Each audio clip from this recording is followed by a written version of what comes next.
Hey, alright, what's good, gang? Talk back in the video, and today, boys, we are going to be discussing the Niners versus the Commanders. Niners get the dub, 37-20 or something like that. I can't remember. Just watched the game. Or it's been a little bit after the game, but we're going to talk about it. But yeah, Merry Christmas to y'all. Hope y'all have a good Christmas Eve as I'm recording this. But yeah, if you can subscribe to the channel, it shows you more of my videos. If you like, comment, helps this video do well, basically. Yeah, let's get into this audience. All right, let me minimize this. Slow. But yeah, 20-37. Niners are now 11-4. We are, I think, guaranteed the third spot now. So, what the important thing is our defense is still fucking crazy, dude. Our defense is so good. They got to stop on 4th and 1 where quarterback sneak, where it was like mere inches that he didn't get that first down. They gotta they held them to on the 1 yard line, and then the offense produced. So the defense just played very phenomenal for a while. Picks. Bosa had 2 sacks and a forced fumble. Jimmy Ward had a pick. Honestly, but yeah, so we'll talk about it. But yeah, let's get into this. So Brock Purdy, we'll start with him. Like we used to always start with Jimmy, we'll start with Brock Purdy. Honestly, let me double check and make sure this is recording. Okay, it is. Honestly, good game by Brock Purdy. Honestly, the start of this game was a lit not shaky. I'm not gonna say it. He didn't look like the same though. He didn't look as sharp as he has been. He missed a couple throws. He did throw a pick. It really wasn't the pick was not his fault. He threw a slant to Juwan Jennings and Juwan like bobbled it up like that and it was picked off. So it wasn't his fault at all. But he did miss a couple throws in the first half. The second half though, he comes out firing, looking amazing, makes a beautiful throw to George Kittle, who is wide open for a touchdown. And then after that, he found Kittle again for another touchdown. But after that, he didn't really do too much. He just made solid plays. They kept the clock moving and they kept scoring.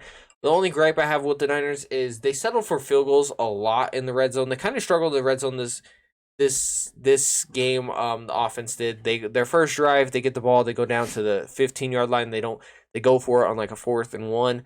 They don't get it. And then for a couple times they had to settle for field goals instead of getting the first down and getting touchdowns. They had to settle for field goals, which kind of it does suck because you will lose games having to settle for field goals, but it didn't hurt us in this game. Like the Chiefs game, there was times with the Niners where we had to settle for field goals and then you were forcing stuff. But yeah, honestly, good game by the Niners offense. I feel like Purdy did his job, especially in that second half. And everybody else is just explosive. Let's talk about it. Ray McCloud got it on a reverse and took it 71 yards to the crib. I don't think he was touched on the play. Awesome CMC led a block on there. This is probably the Commanders. This is probably the best defense Brock Purdy has played in his young career, and honestly, he looked good. I have no complaints. They knew what the Niners wanted to do. They knew the Niners were going to run the ball, so they stacked the box, and Brock Purdy answered by being able to find his open guys, which was awesome. The Niners still forced the run because they want to. Ty Davis Price got 9 carries today. I think that's his most in his NFL career. He didn't look bad. He looked solid. Finally, right? Like I wanted to see him get something because we drafted him in the 3rd round, and I feel like at that point we could have got something better. I'm sorry. I know I be hating on Ty Davis Price a lot, but it's just like, dude, we draft these 3rd round running backs and then we don't do nothing with them. I don't understand it. Like, why did we draft Ty Davis Price if we knew we were going to trade for Christian McCaffrey? I don't know. Okay, they probably didn't know they were going to trade for McCaffrey at the time, but so yeah, they kept pounding the rock, and then Purdy would deliver on 3rd downs. But yeah, George Kittle had a monster game. What the hell? Monster game. 6 receptions for 120 yards and 2 touchdowns. Honestly, almost had 3 touchdowns, but he didn't get it. He was like a couple inches off. But yeah, so he had a monster game. This is the kind of game I love from George Kittle. George Kittle will go like 3 games in a row where he gets like a catch or 2 catches for like 30, 40 yards and then nothing. And then he randomly pops off like back-to-back weeks with the Niners. So I'll take it. I love giving George Kittle the rock and letting him do his things. Brandon Ayuk had an awesome game too. Had a big like 56-yard catch, I want to say, catch and run. That was awesome. Juwan Jennings, solid too. He did drop the pass that ended up in the Brock Purdy interception, and then McCaffrey got his 2 for 12. But yeah, honestly, good solid offense. Didn't do nothing stupid. They had one turnover, which really it wasn't part. It was Juwan Jennings' fault. If he just dropped the ball and it got tipped up in the air and picked. But yeah, they moved the ball effectively. They scored points. They didn't make any stupid mistakes early. So yeah, that awesome game. Defense honestly played so fucking good. I like they have all year, right, boys? So this is the most of points they've allowed. I think we're on an 8-game win streak at this point, and I think this is the first time we've allowed more than 17 points in that win streak. And it was 20, so we'll take it, right? I guess.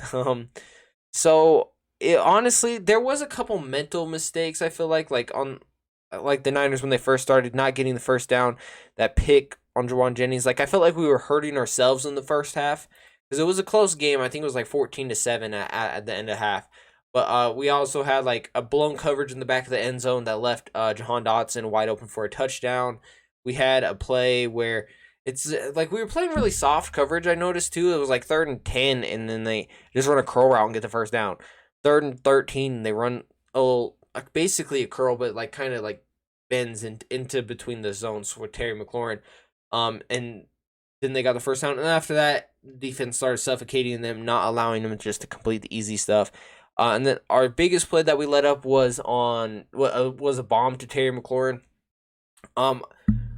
Travarius Ward went into concussion protocol. He was back on the field, so he didn't have it. So he was off the field when this happened. So Samuel Womack was guarding Terry McLaurin. They just chucked it up, and he went up and got it. That's all I got to say. He went up and got it, and then they scored their touchdown in the red zone to Terry McLaurin off of that play, where they legit had, I think it was like Terry McLaurin and Jahan Dotson.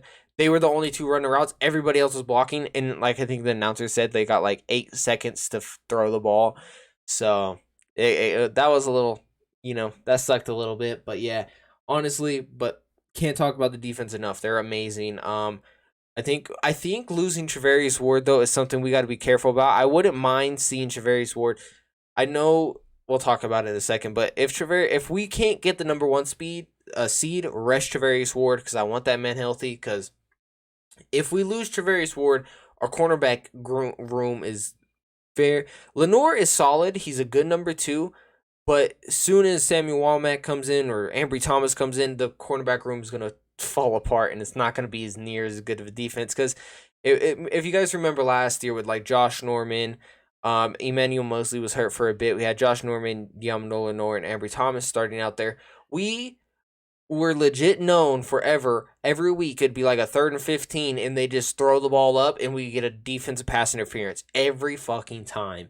So as long as it don't come down to that, I think we'll be fine. But yeah, honestly, so great game. Hufanga almost had a pick. Greenlaw had almost got a tip pick that Hufanga dropped. Fred's awesome. Fred Warner. Then Nick Bosa, he came in, got 2 sacks, forced a fumble. Oh my God, Jordan Willis recovered it. And then we had Jimmy Ward get a pick. Awesome play by him. I thought he was gonna get he thought he got a pick 6, but he was touched. And then what else? I want to say somebody else had a good game too. Oh no, that's what I was gonna say. It was hell, Javon Kinlaw. It was his first game back in a while. I think since like week 4 or something like that. So we got a 1-yard goal line stand where he basically took 2 guys to block him. So Fred Warner was allowed to fly in free and get the stop. So awesome play. It's good to see Javon Kinlaw back. I'm rooting for the guy. I really want to see him do well. 13th overall pick in the draft, and this really hasn't got much going, right? So I switched the camera, right? Okay. So yeah, that's it for me, boys. Honestly. Oh wait, here we'll go back. We'll go back. My bad. Not it for me, boys. So the Eagles beat the Cowboys 40-30. Now, so the number 1 seed is still possible. We're 11-4, so are the Cowboys. Eagles are 13-2. So if the Philadelphia Eagles drop their next two games, we have a potential. So if they lose against the Saints and the Giants, then we have the potential to still. Then I don't know how tiebreakers and shit, but we could get the number 1 seed. So I think as of right now, we'll see NFL playoff picture. As of right now, I think we're the number 2 seed, right? Okay, I don't. No, we're number 3 behind the Vikings. Who I was hoping the Giants would whoop the Vikings, but they didn't. So I was hoping they would lose and drop down, but they didn't. But yeah, so we saw potential to get number 1 seed. But yeah, I think that's really it for BMO Boys. Merry Christmas. Till next time, it's your boy Tybo. Peace.